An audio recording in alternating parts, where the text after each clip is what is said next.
Rouse Avenue court ने सज्जन कुमार को उम्र कैद की सजा सुनाई है। हालांकि फांसी की सजा की मांग यहाँ पे जो याचिकाकर्ता है वो कर रहे थे। गुरलाट सिंह जी हमारे साथ है। गुरलाट जी, उम्मीद भी थी कि फांसी की सजा होगी, बिकॉज जहाँ हजारों हत्याएं हुई हों वहाँ और नृशंस हत्याएं हुई, ऐसा नहीं कि सिर्फ हत्या होगी, 10,000 लोगों से ज़्यादा लोग मर गए और नृशंस हत्याएं हुई हों, तो लॉ के हिसाब से भी फांसी तो होनी चाहिए थी।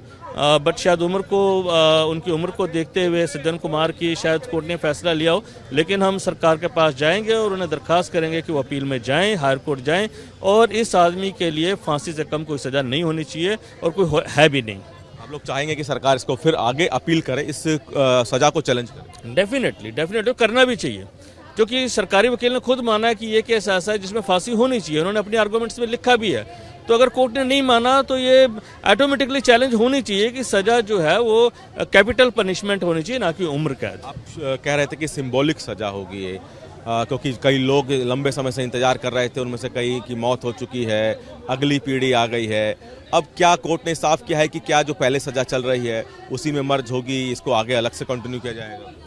देखिए, मेरे ख्याल से तो दोनों अलग अलग चलेंगी। जो अब लॉ है, जैसे कि वो बाबा सरसे वाले के केस में भी हुआ कि दोनों सजाएं अलग अलग चली, तो मेरे ख्याल से दोनों अलग अलग चलनी चाहिए और ये शायद डिफाइन कोर्ट कर भी देगी। बहुत लंबी लड़ाई इस तारीख आज के दिन को लेकर, और अब चूंकि आप लोग फांसी की मांग कर रहे थे, उम्र कैद की सजा हुई है, लगता है कि इंसाफ हुआ है जितना आप लोग चाह रहे थे?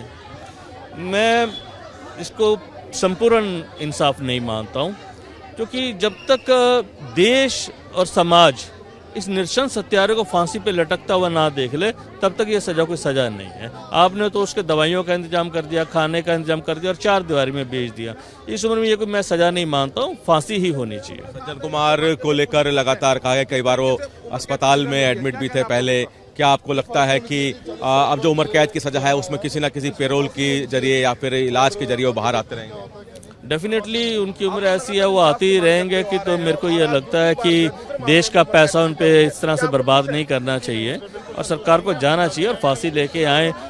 जितने साल जिंदा रहेंगे, दवाइयों के खर्चे सबको सरकार को झेलना पड़ना है, खाना पीना, तो क्या ज़रूरत है? इसको डेफिनेटली हाई कोर्ट जाएँ और फांसी लेके आएँ।